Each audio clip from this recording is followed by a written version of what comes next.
Alright boys, we got the MALOSSI pulled out. If you saw last time, we got it running with the new Corsa kit on there. The new, not new, brand used Yasuni R. All this stuff came off my bug eye Zuma, which I got rid of. And yeah, we did some stuff to the F12. You can see we got rid of the fender. It looks so much better. It looks so much more aggressive. And I'm going to have new tires ordered because this one has a big nail in it. And it's currently going flat as we speak. And I could pull it out and plug it, but this tire's already so dry rotted. Look at this. Look at that seam all the way around. The tire's really ready to disintegrate. It's a big thing out here. And the front one's just as bad, dry rotted all the way around. So I'm gonna order a new pair of tires for this thing and a few other little goodies. We do have the multivar to put on, and I'm pissed because just this morning I was going through parts and I found out I already had one of these. Gonna go ahead and give you guys the first little ride on it right now so you guys can see, but I already know it's a slow little takeoff in this thing, but it felt like it had some pickup, so it has potential. Just a Corsa, not ported or anything, just a stock Corsa bore and a Yasuni R. We'll start this thing up and then go give her first proper rip. I haven't really rode it. I took it down the street one time the other day. Kicker does not want to come up too. We're gonna have to grease that when we pull it off for the multi-bar.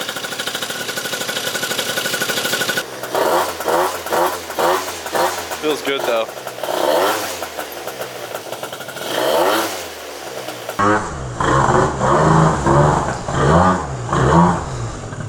Tire, can't tell if the tire feels flat. Oh yeah.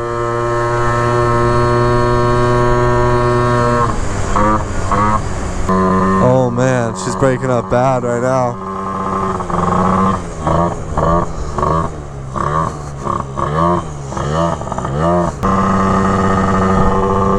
Well, that was a terrible ride right there. So I'm gonna go ahead and pull this carb off because I feel like the carb is clogged up.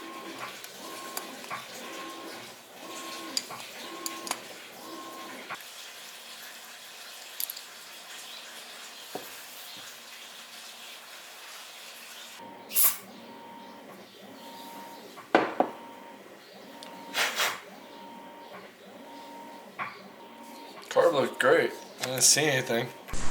Alright, just clean the carb in it. Let's try it again. Kinda. Dude, what is that?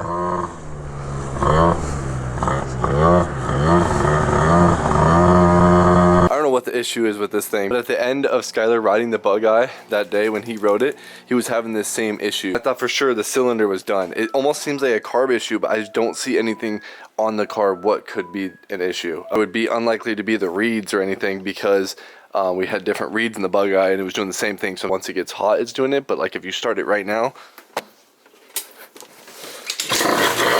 perfectly fine. But then once it gets hot, it's terrible. And it's almost like it's a carb issue, but I don't see anything in the carb. So anyways, it's confusing me and I don't want to spend this beautiful day working on it when I can work on this another day after work or something. So I figured why not get the first ride in on the GP1. So if you watch this build, I drove out to Oregon, built this RC1 GP1 over at Scooter Swap Shop, and I really haven't filmed much on it ever since. So I still even need to go through and nut and bolt check everything because I really haven't rode this thing at all. But I thought, why not give it a first little ride on it, actually take it on the street, because all I've done is a few passes up and down the street. And then when I was in Oregon, I did like 2 passes outside of the shop. So figured I'd go take it on a little ride, see what it's all about. I think there's some gas in it. Hopefully the battery's charged because it does have a water pump and it's running straight off the battery. I don't have it hooked up to a, there's no type of charging system. So yeah, I haven't even rode this GP1 much at all. So let's go ahead and get this thing started and see if we can't get our first real ride in.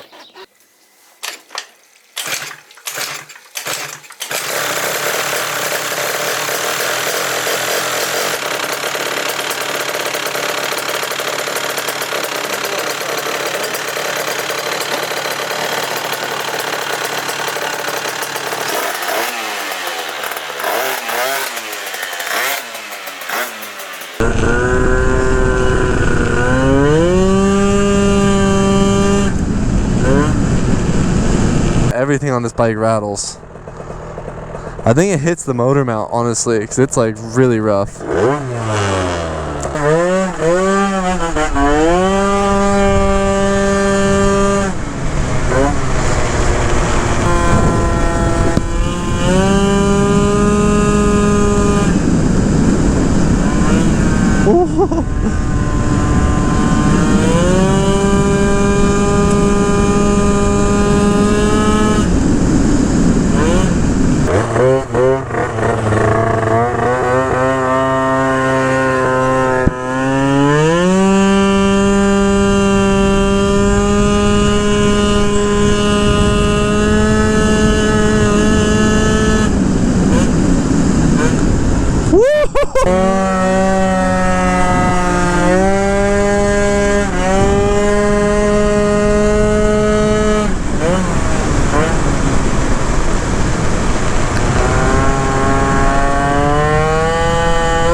Wow, man. This thing is no joke, dude.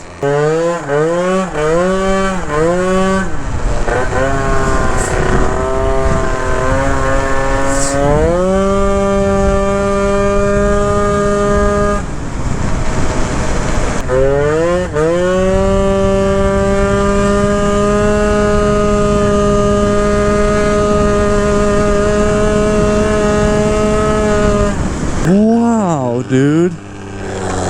Whatever, 120 kilometers, dude. Holy smokes. It flew past that.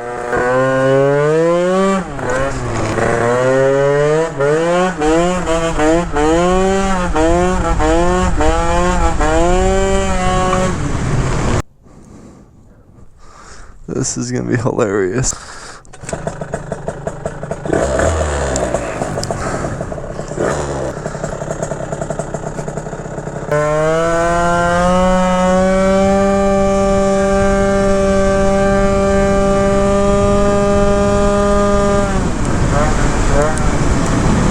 It still mobs. You gotta hold on a little tighter.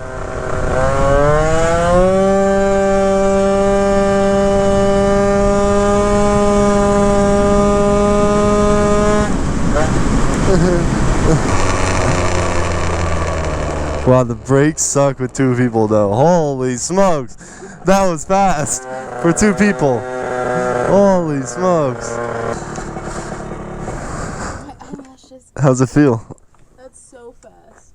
Imagine with one person. It's like double almost feeling. Alright, messed with this thing a little bit. I'm definitely going to pull this thing out and go on a proper ride with this soon, but it's actually feeling really good right now. Last time, I had been like a couple months ago last time I messed with this. I changed out the belt that was in it because I put a Pliny belt in it and it seemed like it didn't like that belt. Like the belt was too short almost.